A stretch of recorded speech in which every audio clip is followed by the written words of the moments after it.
तो आप देख सकते हैं दोस्तों, यहाँ पे पहले तो हमारे पास जो ट्रक आई है, इसका जो टायर है ये पंचर हो चुका है और बाहर से तो देखने में लग रहा है कि कट लग चुका है। चलिए पहले इसे खोल के लेते हैं और फिर देखते हैं इसे हुआ क्या है। दोस्तों पहले तो हम इम्पैक्ट रेंच की मदद से इसे खोल के लेंगे और उसके बाद टायर को हम डिस्क से अलग कर लेंगे, जैसे कि आप इस वीडियो में देख सकते हैं। दोस्तों हमने रिंग निकाल दिया है और ये जो टायर है ये अपोलो का टायर है। आप देख सकते हैं ब्रांड न्यू टायर है, बस कुछ ही दिन चले हुए टायर है जिसको कट लग चुका है। तो आप समझ सकते हैं कि कितना महंगा टायर होता है और कैसे इसे अभी जो मालिक होता है उसको कितना तकलीफ होता है। दोस्तों यहाँ पे हमने इसका जो फ्लैप होता है इसे अलग कर दिया है। अब दोस्तों ये जो टायर के अंदर जो ट्यूब है इसे भी हम बाहर निकाल लेते हैं। आप देख सकते हैं कि यहाँ पे जो ट्यूब है उसे एक बस्ट हो चुका है, वहाँ पे एक कट लग चुका है। अब देखते हैं अंदर से टायर का हालत क्या है। पहले तो हम पूरी तरह से ट्यूब को बाहर निकाल लेते हैं और फिर अंदर से हम इस टायर को देख लेते हैं कि कट कितना बड़ा है या कैसे लगा है। आप देख सकते हैं जो साइड वॉल होता है उसमें कट लग चुका है।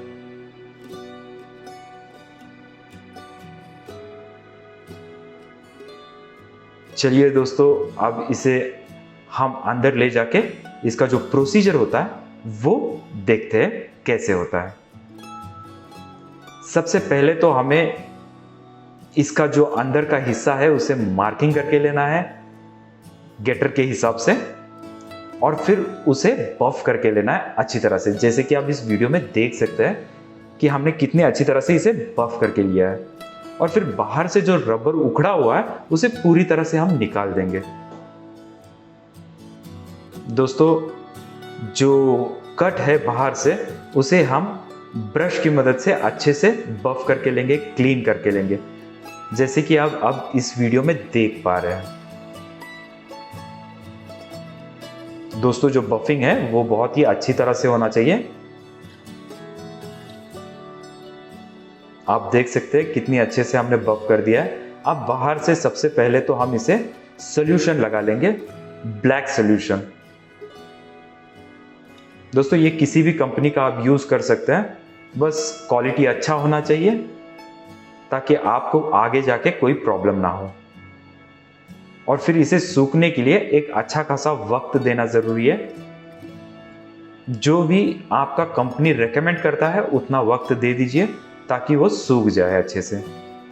इसी प्रकार हम अंदर के हिस्से में जहां पे हमने बफिंग करके रखा था वहां पे भी कोटिंग लगा लेते हैं सॉल्यूशन का।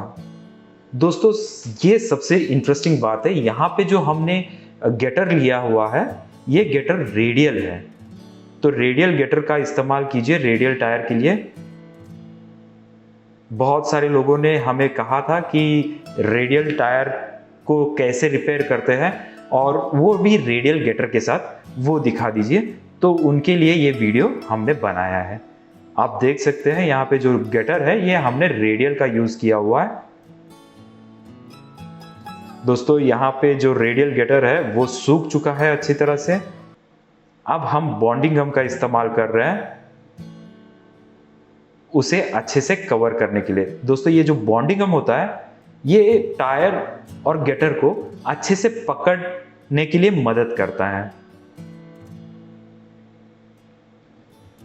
आप देख पाएंगे उसे हम स्टिचर की मदद से अच्छे से स्टिच करके ले रहे हैं ताकि वो अच्छे से प्रेस हो जाए, एक दूसरे के साथ मिल जाए।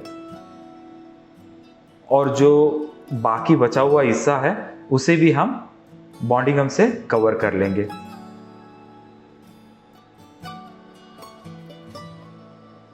दोस्तों यहाँ पे बॉन्डिंग गम लगाने के बाद स्टिचर लगाना बहुत जरूरी है।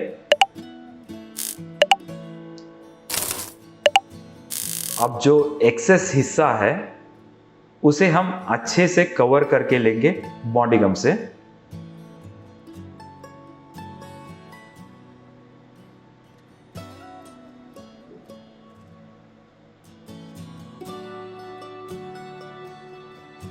और उस पर स्टिचर का इस्तेमाल करेंगे और जो बाहर आया हुआ बॉन्डिंग गम है उसे हम अंदर की ओर मोड़ लेंगे।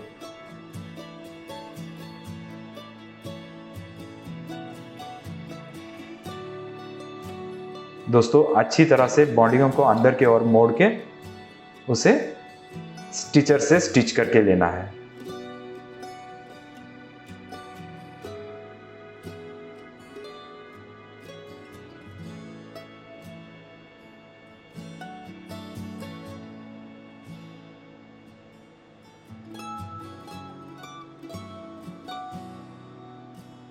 अब दोस्तों हमारा जो टायर है वो भी कोटिंग जो है उसका अच्छे से सूख चुका है। अब हम वहां पे एक बॉन्डिंग गम का स्ट्रिप लगा लेंगे जहां पे कट लगा है।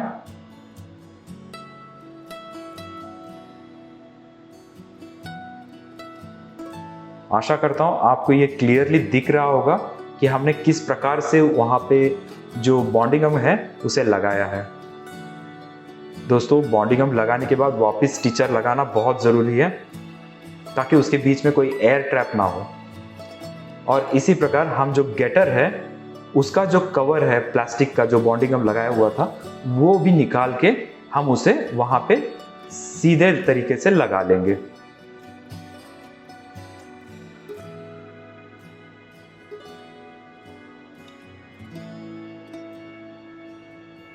यहाँ पे आप देख पा रहे हैं कि हमने कैसे उस बॉन्डिंग गम का जो कवर है उसे निकाल लिया है और उसे बराबर कट का जो सेंटर होता है उसे पकड़ के हम उसे चिपकाएंगे।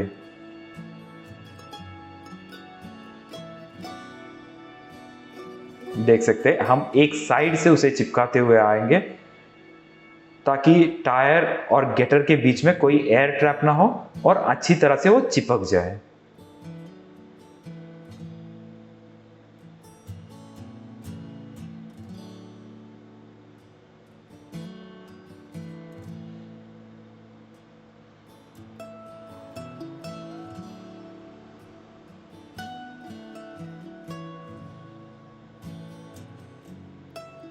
दोस्तों जो बाकी बचा हुआ बॉन्डिंग गम है उसे धीरे धीरे निकाल ले और अच्छे से चिपका ले।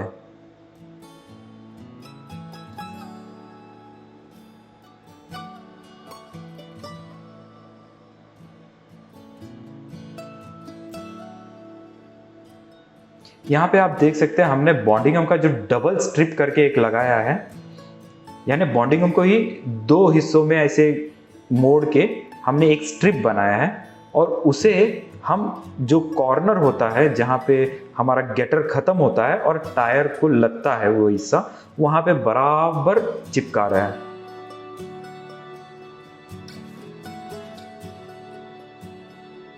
पता नहीं मैं आपको अच्छी तरह से समझा पा रहा हूँ या नहीं।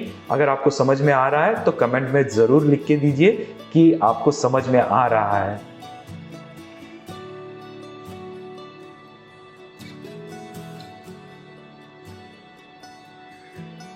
दोस्तों वो स्ट्रिप लगाने के बाद हमें अच्छे से बॉन्डिंग गम का ऊपर जो स्टिचर होता है उसे घुमाना है और ये जो स्ट्रिप है हमें चारों बाजू से लगाना है, जैसे कि आप इस वीडियो में क्लियरली देख पा रहे हैं।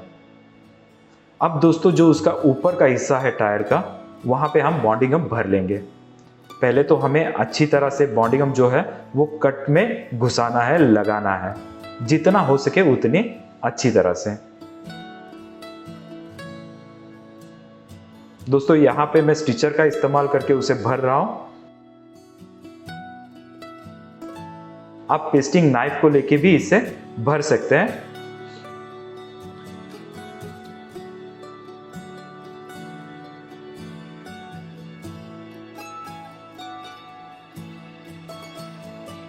पेस्टिंग नाइफ से कैसे भरना है ये भी मैं आपको दिखा दूंगा।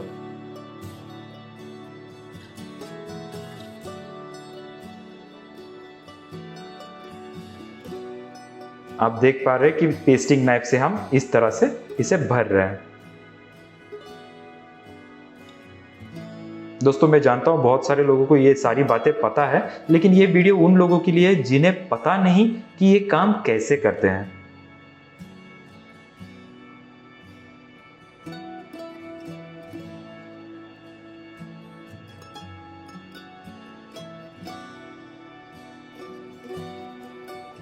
अच्छा, तो ये दोस्तों मैंने जो बॉन्डिंग गम लिया हुआ है, ये बॉन्डिंग गम मैंने हल्का सा गर्म किया है और उसे रोल करके लिया हुआ है। वरना आप सोचेंगे कि बॉन्डिंग गम तो सीधा पट्टी रहता है, इसे कैसे क्या इसने गोल करके ये पेस्ट कर रहे हैं। तो ये गर्म करके हमने पेस्टिंग के लिए यूज किया है। दोस्तों यहाँ पे बॉन्डिंग गम लगाने के बाद इसके ऊपर हम बॉन्डिंग गम का एक पट्टी सीधे तरीके से लगा लेंगे, जितना कट है उतने एरिया में, ताकि जो फिनिशिंग है वो अच्छे से आ जाए।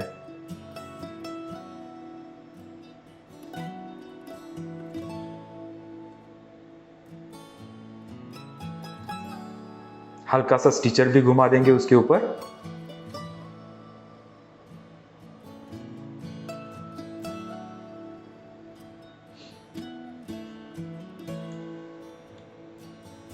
दोस्तों इसके ऊपर का जो बॉन्डिंग गम का कवर होता है उसे उतार देना है।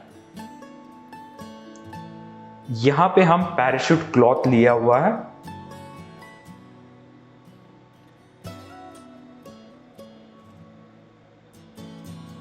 अच्छा दोस्तों, ये जो वीडियो है ये जो टायर है, इसे हम बॉन्डर में रिपेयर करने जा रहे हैं, रिपेयर मशीन में नहीं। और इससे कोई दिक्कत नहीं आती है, आप बॉन्डर में भी रिपेयर कर सकते हैं और रिपेयर मशीन में भी रिपेयर कर सकते हैं। अगर आपके पास रिपेयर मशीन है तो उस हिसाब से आप इसे मशीन में रख सकते हैं। जबकि मैं यहाँ पे बॉन्डर में डाल रहा हूँ, इसलिए मैं हमारे बॉन्डर के हिसाब से मैं इसे रेडी कर रहा हूँ। बॉन्डर में डालने से पहले मैं इसे जो अपना पैराशूट क्लॉथ होता है उसे लेकर कवर कर देता हूँ, जितना कट का हिस्सा है अंदर से और बाहर से।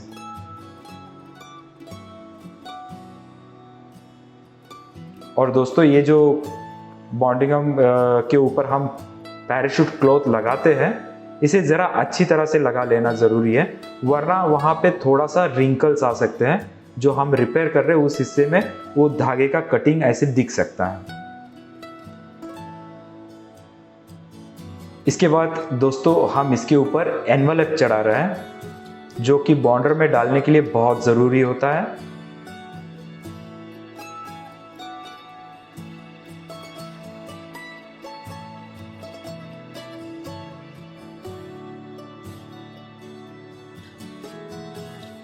दोस्तों अगर अब तक आप वीडियो देख रहे हैं तो प्लीज़ हमारे इस वीडियो को लाइक ज़रूर करें, ताकि हमें अच्छा खासा मोटिवेशन मिले।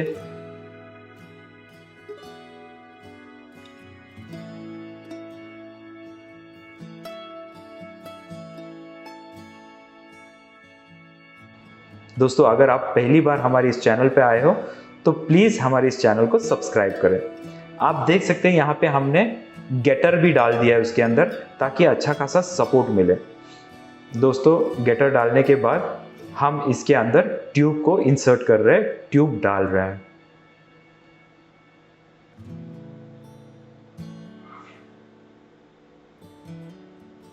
ट्यूब और फ्लैप को हमने लगा दिया है। अब जो बॉन्डर का डिस्क आता है उस डिस्क में इस टायर को हम फिटिंग कर लेंगे।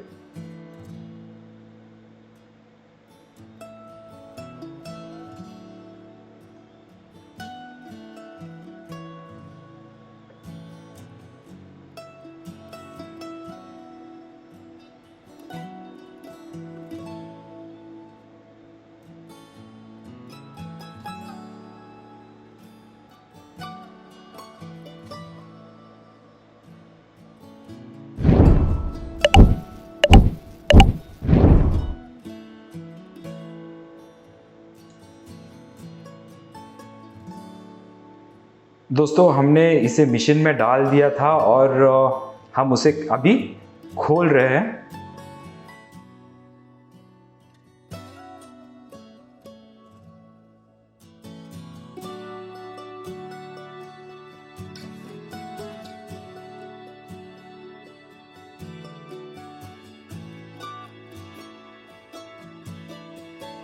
इसे हमने मशीन में रखा था पूरे 2 घंटे के लिए।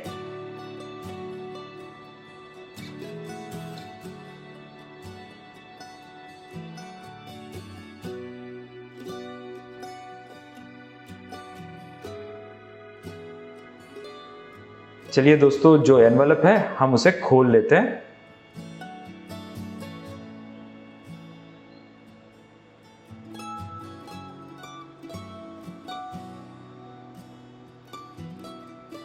यहाँ पे जो फ्लैप और ट्यूब है उसे भी हम निकाल देते हैं।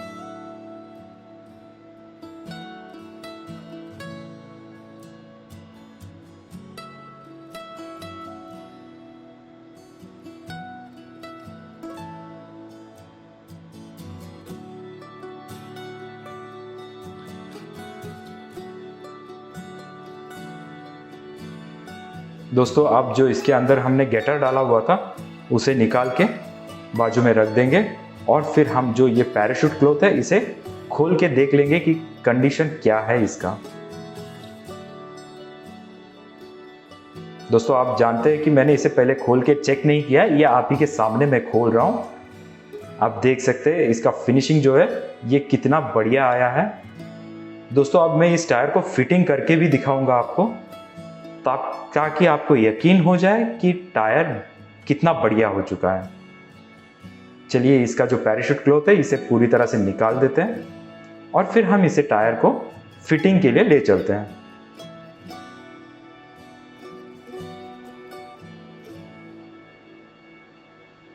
आपने कई बार देखा होगा कि टायर तो रिपेयर करते हुए बहुत सारे लोग दिखाते हैं, लेकिन उसे फिटिंग करता हुआ कोई नहीं दिखाता। आप देख सकते हैं इसे अंदर से भी कितनी बढ़िया तरीके से फिनिशिंग आ चुका है। दोस्तों हम यहाँ पे फिटिंग करके भी दिखा देंगे आपको।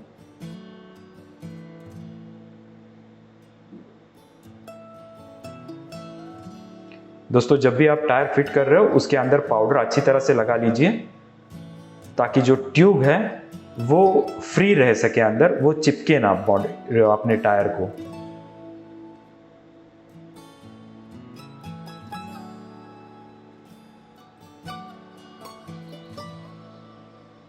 दोस्तों जो ट्यूब है उसे भी अच्छे से पाउडर लगा लीजिए।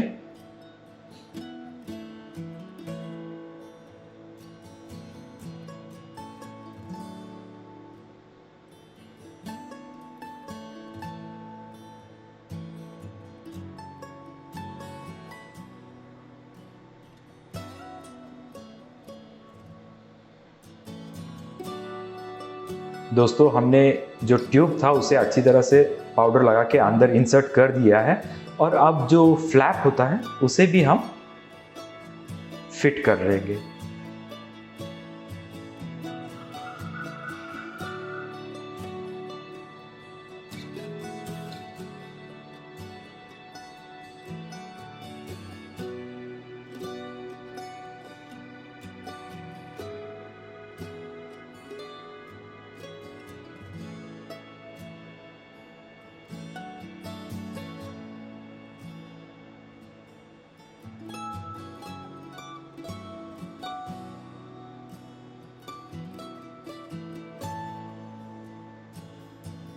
दोस्तों जो टायर है उसे हमने डिस्क पर चढ़ा लिया है।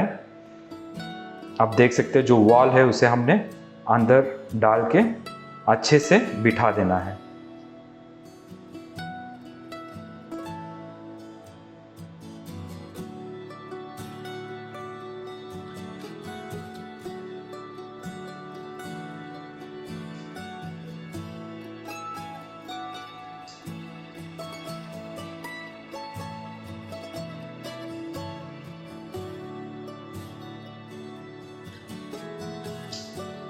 दोस्तों यहाँ पे जो हम हवा भर रहे हैं ये डायरेक्ट गेज की मदद से भर रहे हैं। अगर आपको इस गेज के बारे में कोई भी इंफॉर्मेशन चाहिए हो या फिर आपको मंगाना हो तो आप हमारे दिए हुए नंबर पे कांटेक्ट कर सकते हैं और आप घर बैठे इसे मंगा सकते हैं। दोस्तों इस गेज का फ़ायदा ये होता है जो वॉल होता है वो अंदर दबता नहीं है, वॉल को बाहर खींच के आप अच्छे से हवा भर सकते हैं और हवा भरने के लिए सिर्फ और सिर्फ 2 मिनट लगता है 170 से लेके 180 पाउंड भरने के लिए।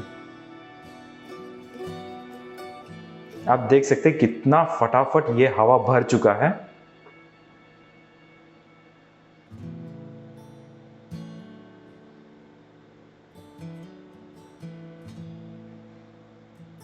दोस्तों यहाँ पे इस टायर में हमने 170 पाउंड हवा भर दिया है ऑलमोस्ट।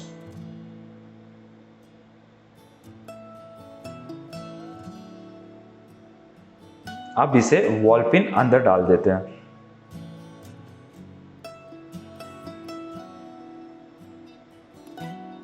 अब देखिए दोस्तों, हवा भरने के बाद जो कट था वो कितना बढ़िया तरीके से पक चुका है और हो चुका है। Thank you for watching our video.